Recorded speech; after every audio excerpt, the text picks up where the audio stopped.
This video is a little different from the other histologic videos we have in that this is more on how you evaluate the specimens. This is the online microscope images toolkit, and there's a couple images that you could open up and make these measurements on yourself. There's one of normal blood, and there's one of abnormal blood for you to be able to see. Enjoy. Hello, I'm Larry Johnson, a professor at Texas A&M University. I'm in the Department of Veterinary Integrated Biosciences, and we want to talk about the online microscope images toolkit, a toolkit by which you can evaluate cells, tissues, and electron micrographs. The toolkit has general operations for microscopic images that we'll be seeing, cell counting, procedures for counting the volume density, determining the percentages of cells, this is the white blood cells in the blood, diameter of those cells, and organelle volume density of electron micrographs. Now, why do we count cells? And we call that stereology. Stereology is a random sampling of the whole as opposed to counting all individuals in a group. So by stereology, you can sample some, but make emphasis about all. And this allows quantitative analysis of images, cells, tissues, and micrographs to supplement the general observations or the qualitative evaluations that you normally do. It tells you how much change occurs, not just that a change has occurred. This might indicate how sick a person is, how successful a treatment might be, or whether a person is getting better or worse. It might be used to determine if an observed change is statistically significant. Now, why do stereology or integrate technology and math and STEM in science? Well, the use of this toolkit gives students the opportunity to evaluate microscopic images where they interact with the images of the specimens. Each student makes his or her own observations, own measurements, and they use technology to do so as they integrate math and science. They see the value of and use math in scientific investigation to determine the amount of difference between samples. One might hypothesize that abnormal blood has 10 to 100 times the concentration of white blood cells as does the normal blood. But does the conclusion of the serologic analyses agree? That's what we want to do in this process. Now, in terms of the images that we'll be looking at, we have two blood smears. One is healthy blood and one is unhealthy or abnormal blood. And one is a piece of tissue. It's happened to be a human testis. All these specimens are dead, but they were preserved, tissues and cells, which were stained to allow you to observe these cells and to digitize both light and by light and electron microscopy. And so we have 3 slides to work with. One is healthy blood, normal blood, one is unhealthy or abnormal blood, and one is a human testis. So we click on the blood to load the image, and here we can see the blood, and we go to the magnifier and change the magnification, and we're able to see the different components of the blood. Change it to 80x if you want to.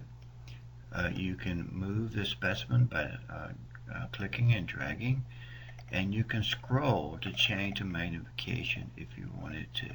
Sometimes it's useful to look at a lower magnification to be able to see the different cells. So all these are neutrophils that we see there. Lobulated, you see the different lobes of the nucleus there. These are red blood cells, and these are platelets that we can see. We can look around and see here's another cell. This is a eosinophil. See the red granules in there. So you can scroll all the way up or change the magnification back and forth here, there. If we want to measure cells, we will go to the ruler, and then you would click on there, and then click on one side of the cell and drag to the other side of the cell, and you see this is 9.75 micrometers, so these are in micrometers.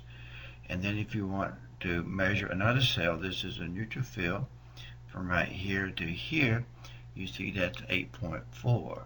And then if we wanted to measure that lymphocyte, I had to click the ruler again to be able to move it. So that's a lymphocyte, and here we can click on one side of the nucleus all the way to the other side, and we get 7.16. If you wanted to measure a platelet, you can click right here and then measure down to there, and then you can see that's a little more than 1.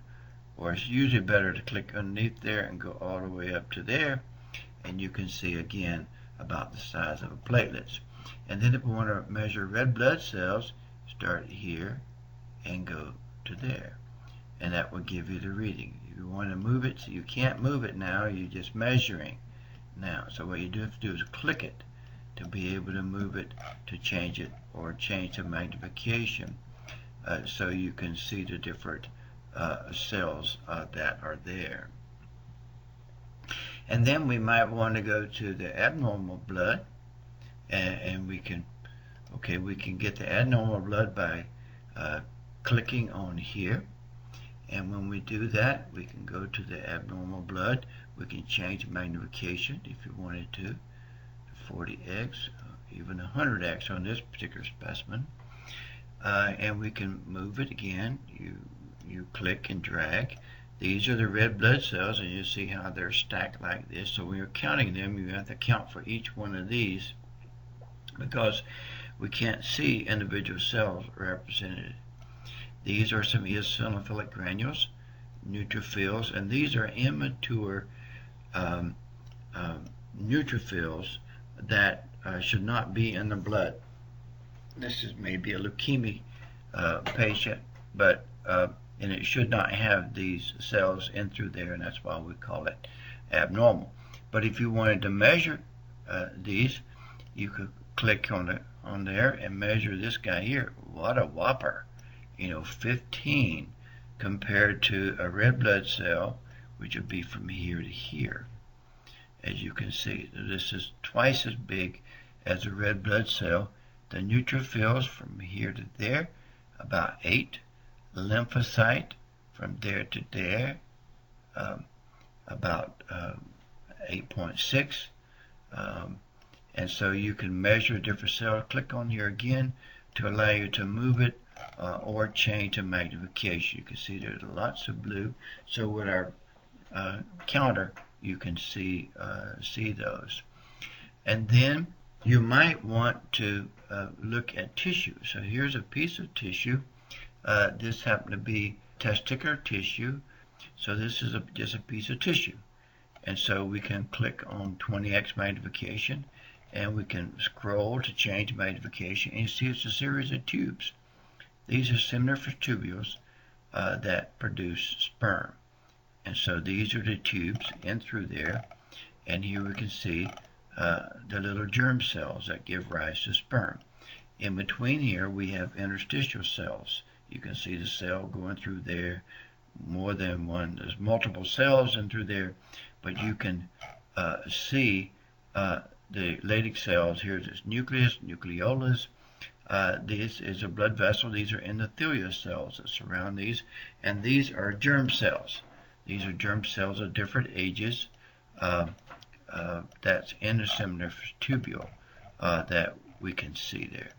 So what we scored in this particular thing was whether you have seminiferous tubules, whether you have the boundary tissue of the tubule, or whether you have a blood vessel, or where you have a Leydig cell, so which is a group of Leydig cells. You see the nucleus there and there.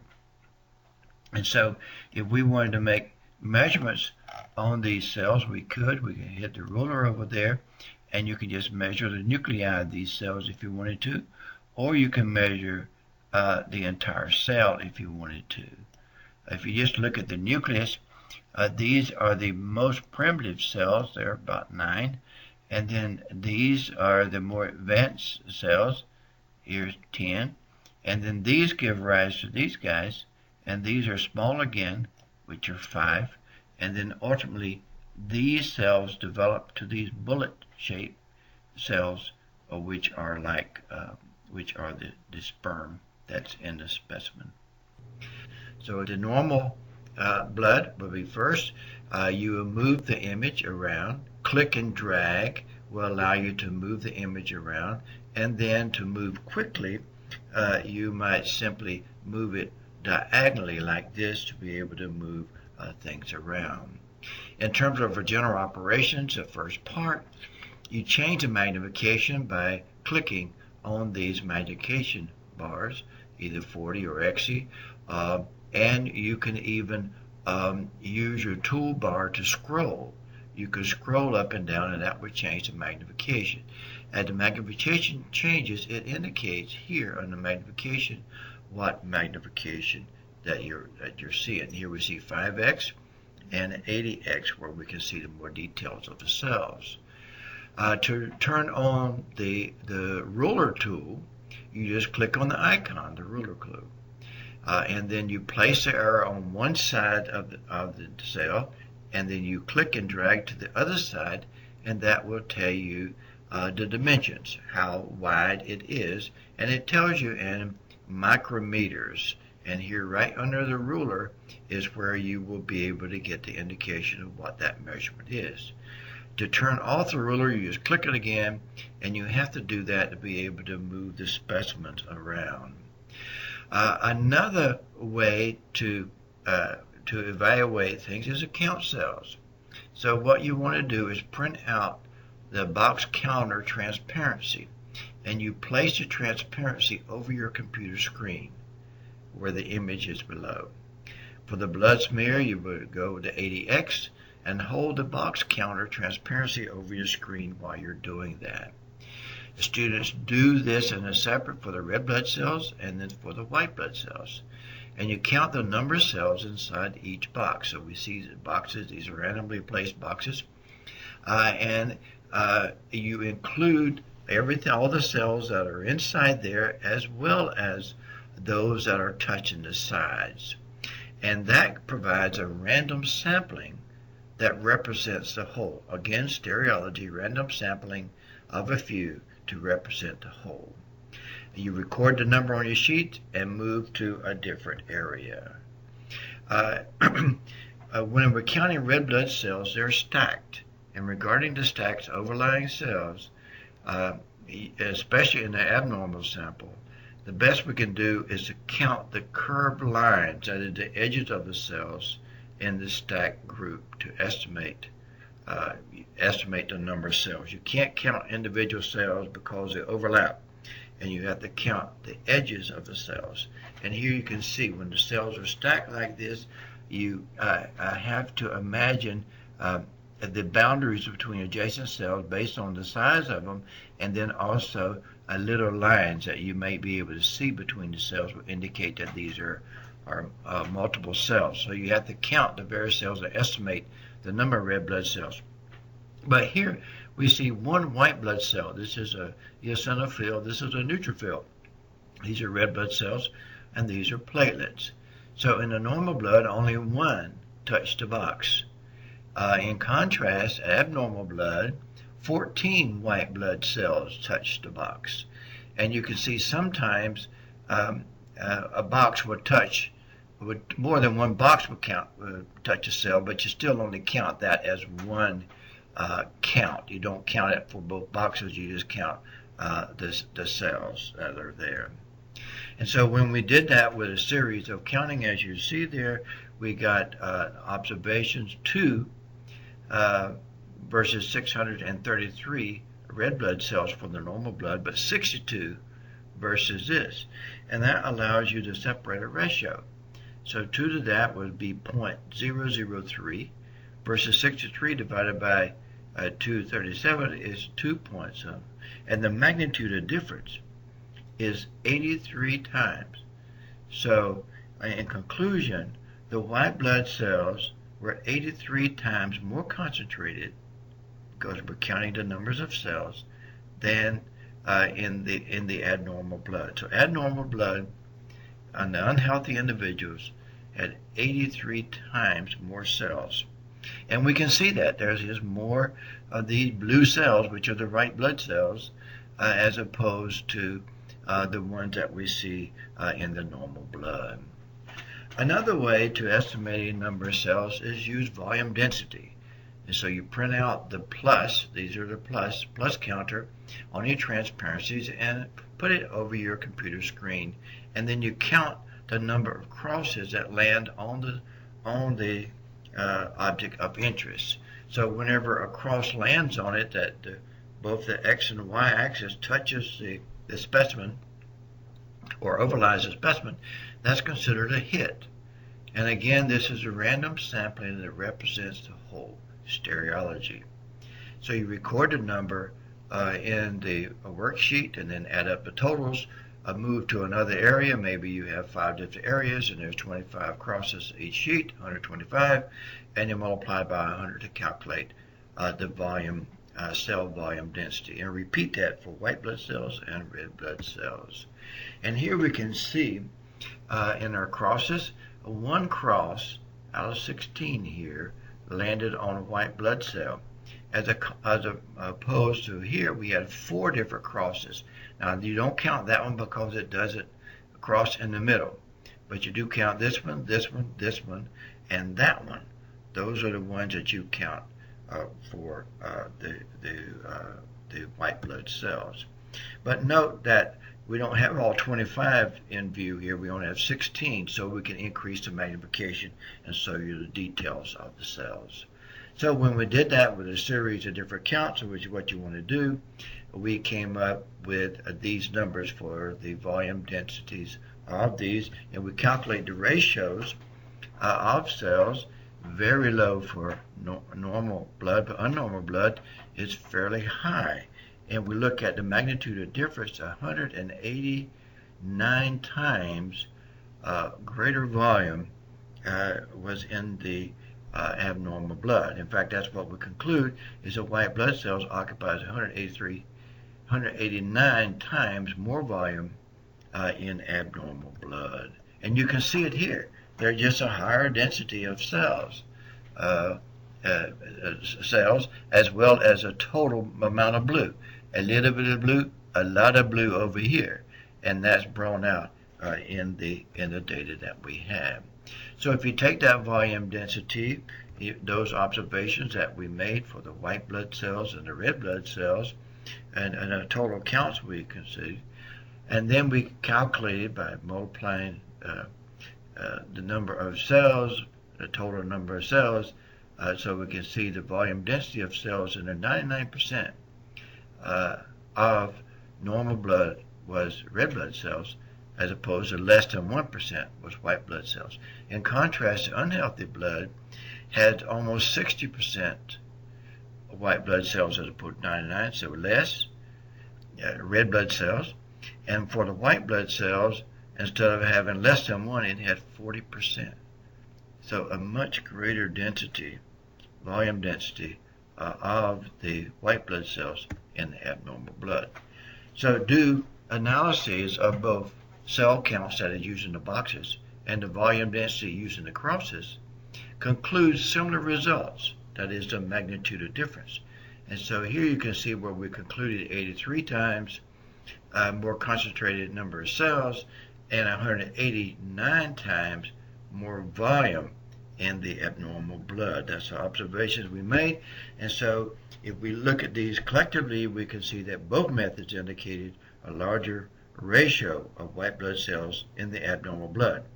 However, the greater magnitude of difference estimated by the volume density, that is this number versus that number, indicates that the size of individual cells were larger in the abnormal blood. So if you have a greater volume than you have a greater number, then there must be an increased size of cells. And that's what you can see. These red blood cells are the same size for for both normal and abnormal blood, and these neutrophils are the same size. However, there's more immature white blood cells in these, and they're larger in size. So that's what we concluded. Now, in addition to counting cells, you can look at the volume density of tissues. And here we happen to see a piece of tissue that's human testicular tissue. So you print out the plus counter again, transparency, put it over your image, look at it at different magnification, maybe 100x, maybe 10x, depending upon what you want to look for, and then you add up these counts. And we were counting 4 different things. We were looking at the seminiferous tubules. This is one tubule here and another tubule here, or the boundary tissue of that tubule. So these are tubes, and we're looking at the wall of the tube or the tube itself. Looking at blood vessels. This is a blood vessel here. There's a lumen of the blood vessel, or the Leydig cells. This is one cell.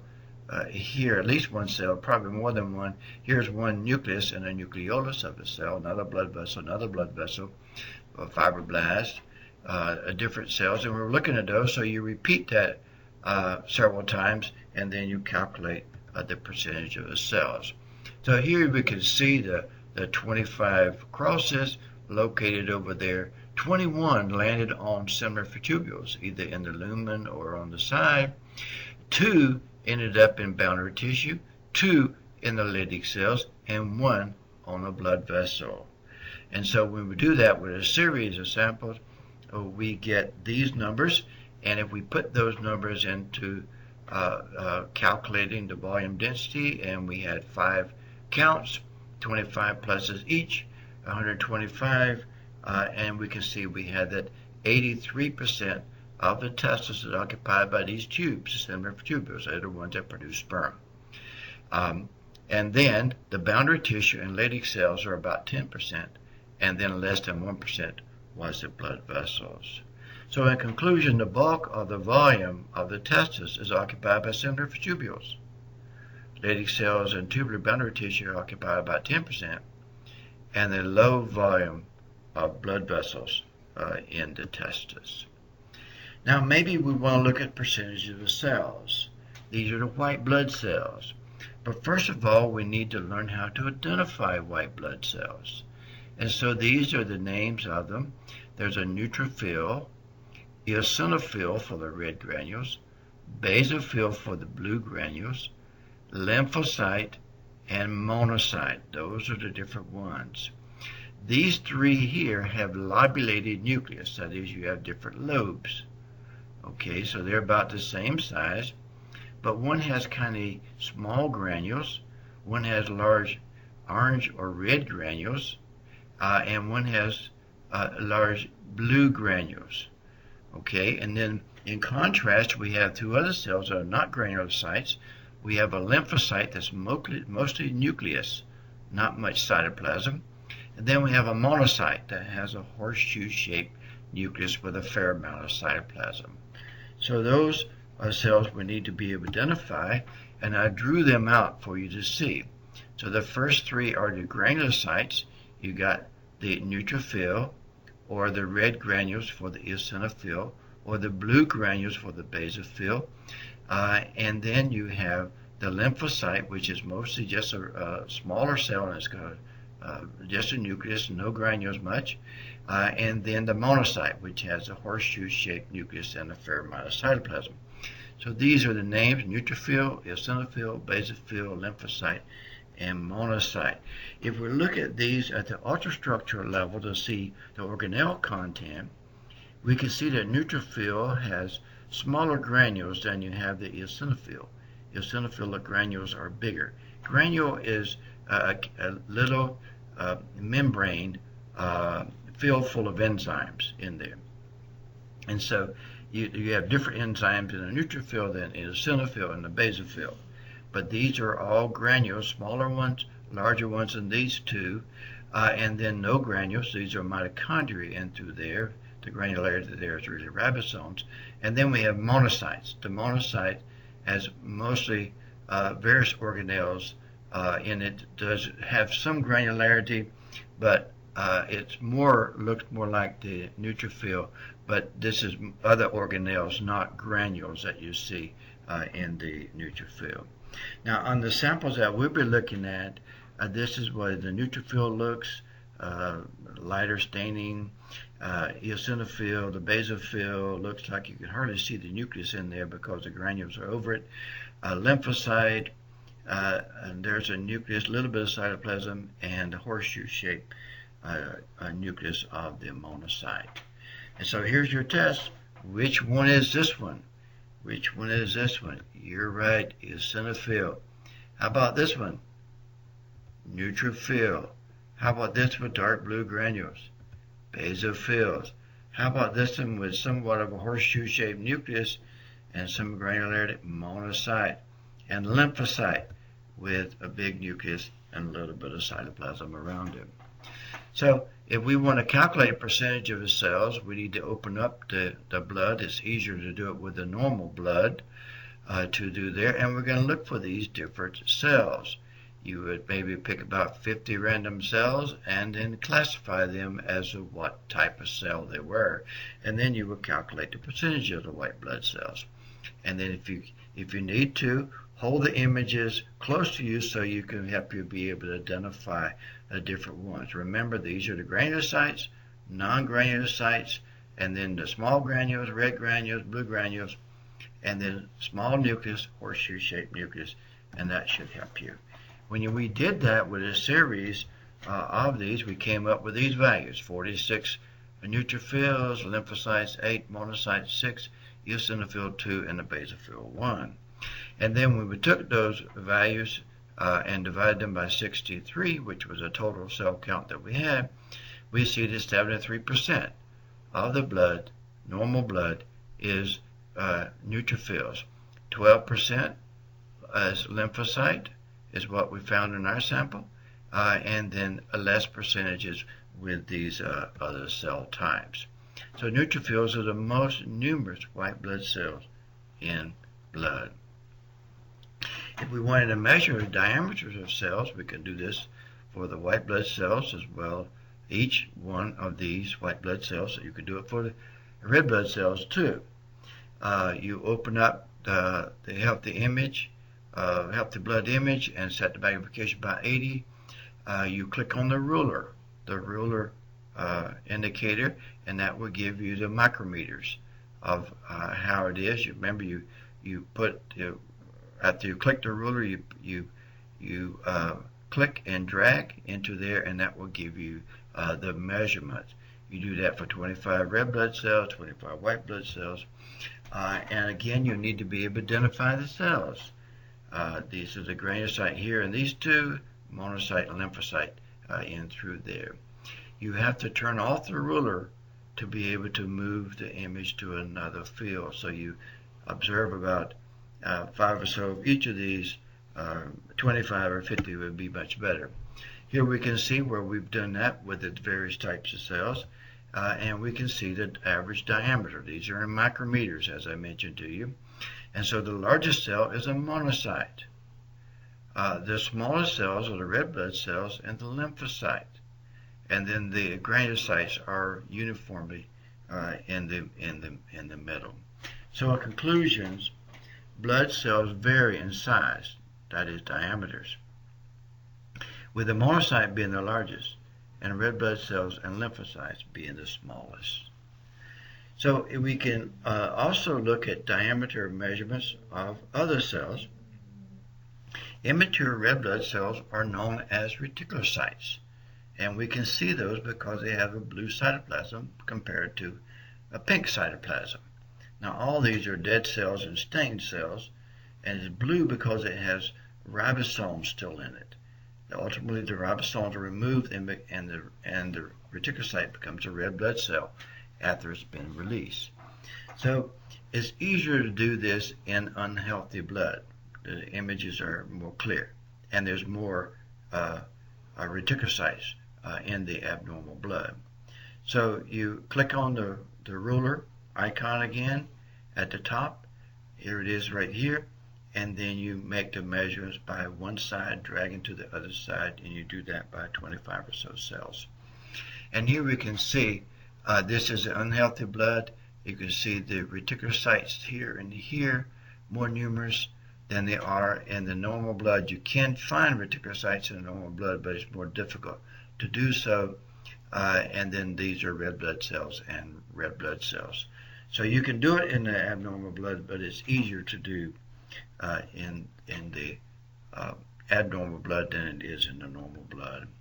And so when we did that, both with healthy blood and unhealthy blood, we came up with measurements. And we see that the reticulocyte, which loses its ribosomes to give rise to the red blood cell, is larger than the red blood cell. In conclusion, the reticulocytes are larger than the red blood cells for both normal and abnormal blood samples. Reticulocytes were larger in the unhealthy than the healthy blood. So the reticulocytes were a little larger in the unhealthy blood, as you see there. The organelle volume density requires that you use electron micrographs. And here's an electron micrograph. This is a basophil. And we can see the granules. These are the basophilic granules that we saw at the light microscopic level. Here's a nucleus here and here. It's the same nucleus, it's just got lobes. It's got different lobes of the very same nucleus. So you take your cross overlay and overlay the electron micrographs. The micrograph will be an image on your screen. And then you count the number of hits that land on the various things of interest. And we were looking at granules, or the nucleus is what we were looking at, or other cytoplasmic things. So if you have more than one cell, it would be better to use different cells, but if not, you can turn your transparency sideways and get more counts as well. That's what we did with this. We got a 9 nucleus, 22 granulocytes, 6 other, total 37. If we divide 37 of each of these times 100, we got the percentages. So in other words, in this basophil, about a fourth of the cytoplasm was nucleus.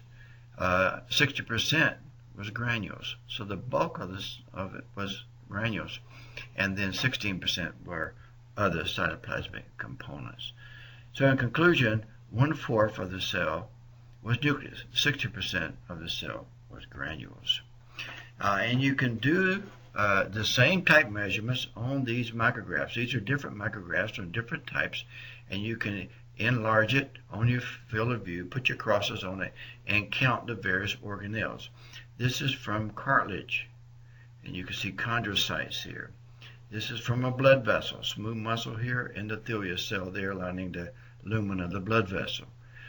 This is a pancreatic aster cell with the zymogen granules. These are more granules in the surface mucous cells in the stomach. Also in the stomach are the parietal cells. These are mitochondria that are in here. Maybe you want to calculate how much mitochondria. These are intestinal absorptive cells here. Well, actually, these are argentophil cells, and this is in the stomach too. The mucus and the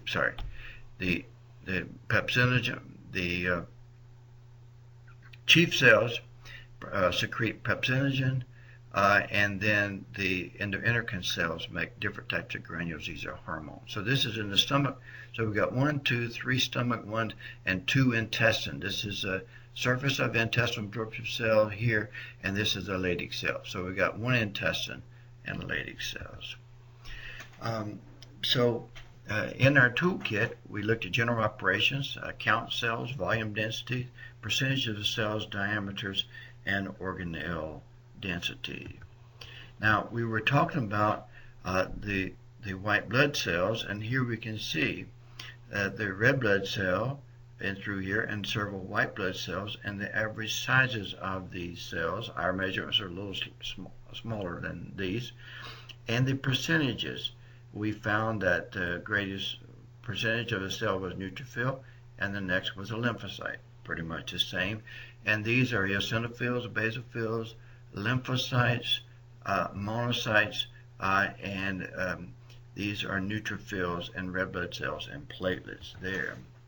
And so if we look at those and figure out what they do, the red blood cell has to do with oxygen and carbon dioxide transport. The neutrophil has to do with a bacteria infection, phagocytizes bacteria and kills them, and the granules kill them. And then we have the eosinophil. Eosinophil is for parasitic infection, inflammatory response. Basophil is for release of histamine and other inflammatory mediators. And a monocyte has to do with making a macrophage. So this is an intermediate cell that's going to make a macrophage. And we can see the ultrastructural features of these cells. This is the red blood cells with mostly just hemoglobin and no nucleus. Neutrophil has different types of granules that are here which kill bacteria. Eosinophils have these large red granules that kill parasites. Basophil has to do with immune response to histamines and all whenever you maybe get edema or something, a reddening, maybe a ant bite or something, or some immune response. And the monocyte are the ones that make macrophages that gobble up the garbage collecting cells of the body. The other cell is the lymphocytes, and here we can see the lymphocytes with a little bit of cytoplasm, a lot of blue nucleus in a spherical cell, and they produce plasma cells that produce antibodies. Is one of the things. That's what the B cells. The T cells are killer cells that kill virus-infected cells. They also kill tumor cells. And then we have platelets that we see here and here, and the platelet has to do with blood clotting. So our online toolkit allows you to do stereology. And remember, stereology is a random sampling of the whole. It's what we're doing, and we hope to identify the different types of cells, and you can use stereology for cells, tissues, and electron micrographs. Thank you.